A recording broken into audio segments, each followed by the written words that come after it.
Let us now learn about visual reflexes and neural control of gaze. The two main visual reflexes which we elicit, one is the light reflex or the pupillary reflex, and the second one is the accommodation reflex. To elicit light reflex, we first make the patient sit in a dark area and we shine light in one eye at a time. We observe for pupillary constriction in the same eye, that is the direct pupillary response, and we observe for pupillary constriction in the opposite eye, that is the consensual reflex or the indirect response. So how does shining light in one eye will result in pupillary constriction? Now that is the pathway for the pupillary reflex or the light reflex. So here we are shining light in one of the eyes. The information is carried by the optic nerve and optic tract of the same side. Those fibers which are involved in pupillary light reflex, they will separate out in the medial root of the optic tract. They will project to the pretectal nucleus of the same side, which will in turn project to the Edinger-Westphal nucleus of the same side in the midbrain. Now this Edinger-Westphal nucleus has preganglionic parasympathetic fibers. So their axons will travel along with the oculomotor nerve to reach the orbit, wherein these preganglionic parasympathetic fibers will relay in the ciliary ganglion. Now postganglionic fibers will continue as short ciliary nerves. They will supply the sphincter pupillae muscle, thereby resulting in constriction of the pupil. So this is the pathway for direct response. Whenever we are shining light in one eye, the same side eye shows pupillary constriction. We also see consensual response, that is the indirect response in the opposite eye. So the pathway for that is, when we are shining light in one eye, the information is carried by the optic nerve. We know that the temporal fibers in the optic nerve will travel in the optic tract of the same side, whereas nasal fibers will cross over to the optic tract of the opposite side. So this is one place where information is reaching bilaterally. The second step where it will be again reaching bilaterally is, these fibers will separate out in the medial root of the optic tracts. They will project to both side pretectal nucleus. So again information is reaching bilaterally. Now each pretectal nucleus will then project not only to the Edinger-Westphal nucleus of the same side, but also to the Edinger-Westphal nucleus of the opposite side. Now rest of the story is same. So by shining light in one eye, the information is reaching both sided Edinger-Westphal nucleus because of crossing fibers in the optic chiasma, because of fibers reaching bilateral pretectal nuclei, because of the information reaching bilateral Edinger-Westphal nuclei. Now from here, the preganglionic parasympathetic fibers will travel in both oculomotor nerves. They will relay in the ciliary ganglion within the orbit, and the postganglionic fibers will travel with the short ciliary nerves to reach the sphincter pupillae muscle, not only of the same side eye, but also of the opposite side eye, resulting in pupillary constriction in the same eye, which is the direct response, as well as pupillary constriction in the contralateral eye, resulting in consensual or the indirect response. So this is the pathway for pupillary reflex, otherwise known as light reflex. Now second reflex is the accommodation reflex. Let us say you are focusing first on some point at a distance. Now suddenly you want to focus at an object which is close to you. A classic example is, if you're sitting in a classroom, you're looking at the teacher or the blackboard or any screen which things are being focused on, and then suddenly you want to look at your own notebook to take down the notes. So you're focusing from a faraway point to a nearby object. So when you're focusing on a nearby object, your eyes will show certain changes. Firstly, both your eyeballs will converge so as to focus at a nearby object. Secondly, both pupils will undergo constriction. And thirdly, there will be alteration in the diameter of the lens, which will allow it to focus on a nearby object. So these three responses, when you try to focus on a nearby object, is what is known as accommodation response, or otherwise this pathway is the accommodation reflex. So afferent pathway for or afferent limb for this pathway is actually the visual pathway itself, because it is trying to focus on an object nearby, so it is carrying the visual impulses to the visual cortex. Now from here, from the visual cortex, the information now passes back to the midbrain through the occipito-mesencephalic tract. So that is the first part of the efferent limb. Now when these fibers will reach the midbrain, they will project to the main motor nucleus of the oculomotor nerve as well as to the Edinger-Westphal nucleus of the oculomotor nerve. So the fibers which start from these two nuclei will travel with the oculomotor nerve. When they reach the orbit, the branch to the medial rectus will supply the medial rectus muscle, helping in convergence of the eyeballs. The preganglionic parasympathetic fibers of the Edinger-Westphal nuclei will relay in the ciliary ganglion, and the postganglionic fibers will then travel via the short ciliary nerve.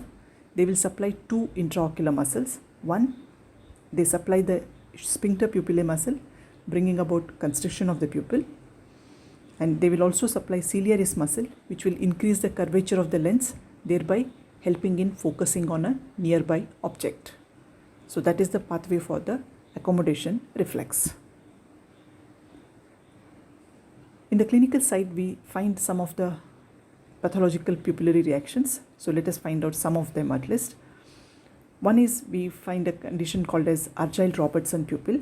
Here, the patient shows that accommodation reflex will be present, but pupillary reflex will be absent. This is seen in case of neurosyphilis or any direct injury to the pretectal nucleus. Then there is a condition called as reverse Argyll-Robertson pupil, wherein accommodation reflex will be absent but pupillary reflex will be present. Now this is seen in botulism. We have what is known as Marcus gun pupil. Now here there is an ill-sustained constriction of the pupil when we try to elicit light reflex. This is found in retrobulbar neuritis. And there is Addy's tonic pupil. Here the pupils are already dilated or mydriatic. They will show sluggish response to light. That is, the pupillary constriction will be sluggish. That is because of the autonomic disturbance known as Addy's tonic pupil. Then we have what is known as Horner's syndrome pupil. Here the pupils are already constricted. That is because of the loss of sympathetic innervation to the dilator pupillae muscle. We have amaurotic pupil. This is in case of blindness due to involvement of optic nerve. So when you shine light in the blind eye, there will be no pupillary reflex. But when you shine light in the opposite normal eye, the blind eye will show consensual or the indirect light response. So that is what is known as amaurotic pupil. Then we have Hutchison's pupil. This is fixed and dilated pupil on the side of any intracranial mass which will be compressing on the third cranial nerve. Mind you, bilateral fixed dilated pupil will indicate more severe damage, which may be even including brain death. But a unilateral fixed and dilated pupil is most likely due to compression of that particular side oculomotor nerve. Then we have hippus pupil. This is when the pupil is showing spasmodic rhythmic constriction and dilatation. That is because of the parasympathetic involvement. So these are various types of pupils which you may come across in the clinical practice. Now let us move on to neural control of gaze. Variety of eye movements will be occurring in your day-to-day life. One set of movements are known as saccades. This is rapid shifting of the gaze to the object of interest within the visual field. Simple example, let us say you are sitting and reading in your room. Suddenly someone comes at the door. You shift your gaze from the book to the person at the door. So that is a saccadic movement. The second set of movement is known as pursuit movements. Now here you are trying to stabilize image of a particular object on fovea during the movement of that object. Simple example, let us say there is a butterfly flying in a garden and you are tracing the path of the butterfly by following its movements with your eyes. Now that is the pursuit movements. Another example, maybe if you are watching a cricket or a tennis match, you are following the path of the ball. That is a pursuit movement. The third one is the vestibular ocular and optokinetic system movements. Now here, in case of pursuit movements, the object was moving and your eyes will follow the movement of the object. Here object is static, but your own head or body is moving, and your eyes are now moving in a complementary way to remain focused on the object of interest. So that is the vestibular ocular system and the optokinetic system coming into play. First, let us learn a little bit about saccades. We had already discussed about these various eye fields which are located in the cerebral cortex. All these are involved in saccadic movements. The dorsolateral prefrontal cortex is involved in making a decision about voluntary saccade. It's the frontal eye field which is the main center for initiating the contralateral voluntary saccade. Supplementary eye field is involved in motor planning for multiple saccades. Cingulate cortex is involved in assessing emotional significance of any visual target. So whether you want to shift your focus there or not, that will be decided by the cingulate cortex. Then there is parietal eye field, which is located within the intraparietal sulcus. That will help in initiating reflex saccades, as well as it is involved in pursuit movements. And there is an area in the posterior-most part of the superior temporal gyrus, and also the junction with the middle temporal gyrus, that is area 22 and 21. Now these will be involved in saccadic movements in response to source of sound. So suddenly something falls and you move your eyes to the source of sound. That kind of movement will be elicited by the involvement of this area number 22 and 21. So all these cortical eye fields will act via their connection with the superior colliculus. There is an anterior pathway which connects the frontal eye field with the superior colliculus, and there is a posterior pathway which connects posterior or the parietal eye field with the superior colliculus. And within the midbrain, the substantia nigra of pars reticulata portion will send information, or they will project to the superior colliculus. That projection will act as a gating circuit for voluntary saccades. So these saccadic movements can be involving horizontal gaze or the vertical gaze.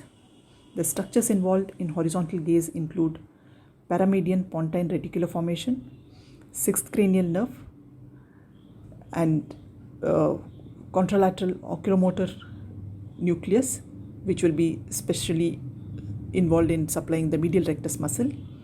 And the two are connected, that is sixth cranial nerve and the contralateral third cranial nerve nucleus will be connected by medial longitudinal fasciculus. Now we had already discussed this horizontal gaze in detail in our video on the midbrain connections.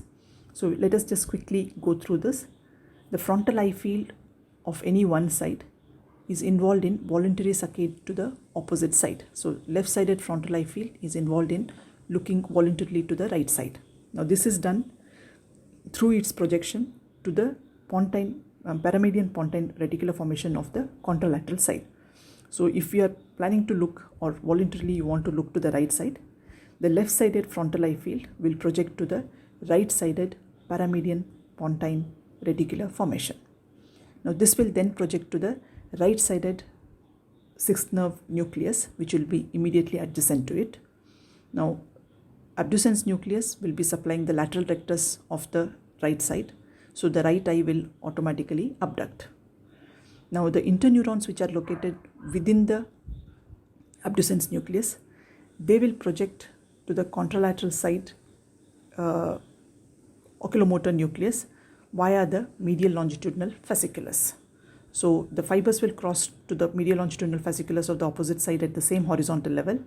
They ascend upwards to reach the midbrain, and they project to the contralateral oculomotor nucleus, especially that part of the nucleus which will be supplying the medial rectus muscle.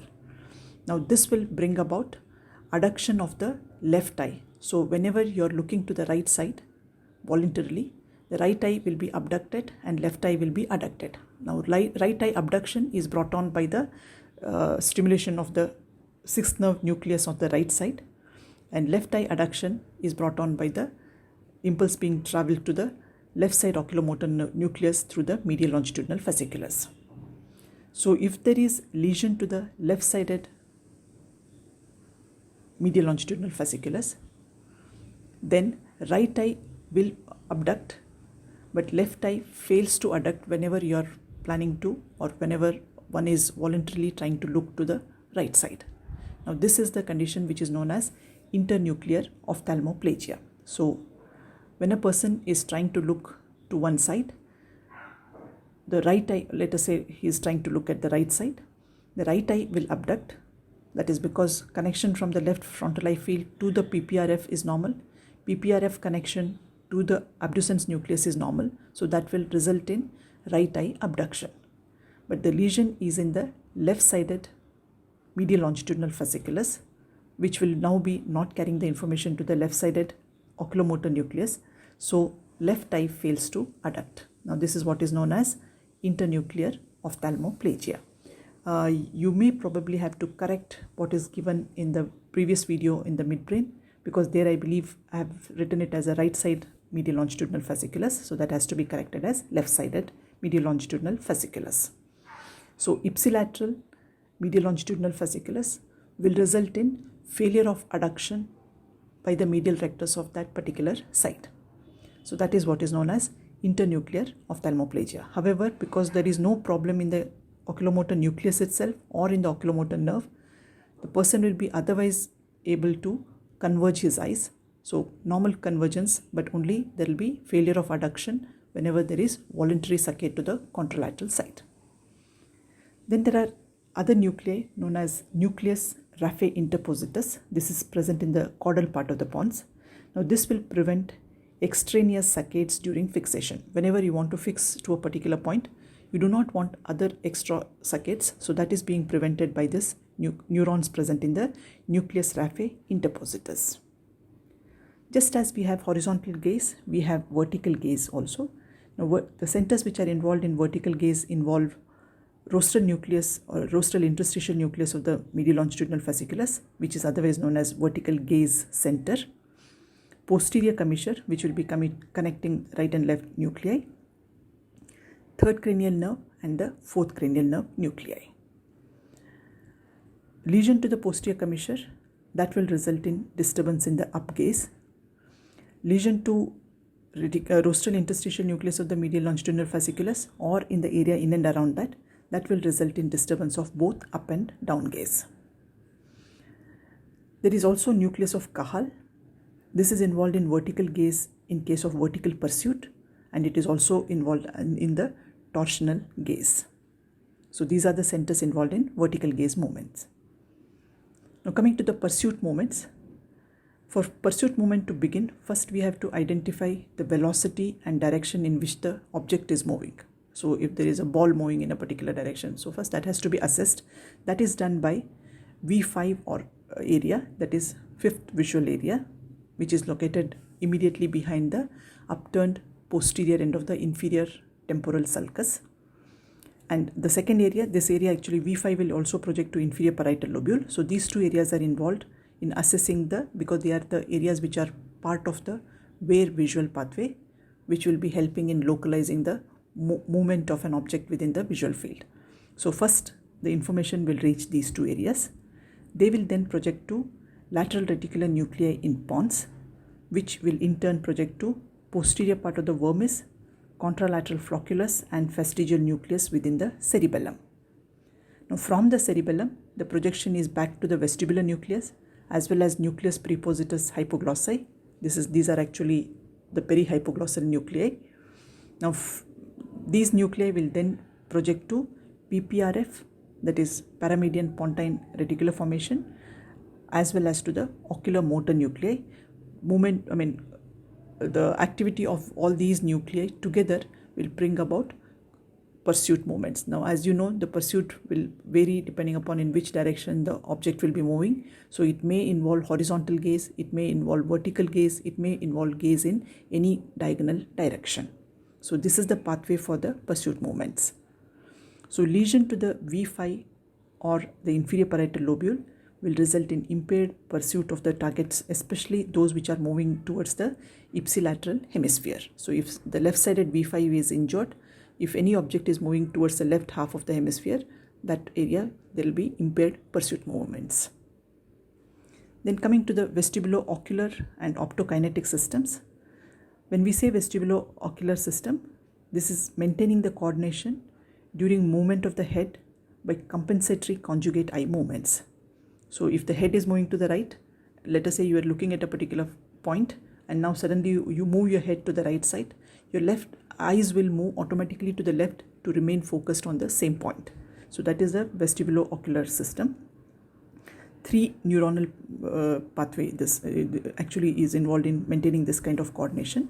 The first order neurons are present in the primary vestibular neurons itself, that is they are receiving information from the semicircular canals as well as organ of macula and utricle. The second set of neurons are located within the vestibular nuclei, and the third set of neurons are located in the abducens nuclei. So these are the neurons which are involved in the vestibular ocular system, especially for maintaining the horizontal movement, compensatory horizontal movement of the eyes. Then there is optokinetic system, which stabilizes the retinal image during rotational movement. Now this is not for a particular object because a person's body is moving in a rotation, so he cannot remain focused on a point without breaking his neck. So here we are talking about eyes remaining fixed on the entire visual field. So this eyes will adapt in about few seconds so as to make the image fixed on the retina. So that's the optokinetic system.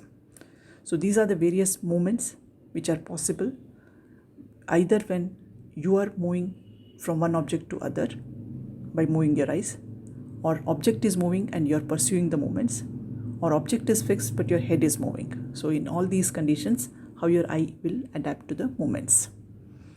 So thank you very much. Hope you enjoyed this video. You can visit this site for other neuroanatomy videos.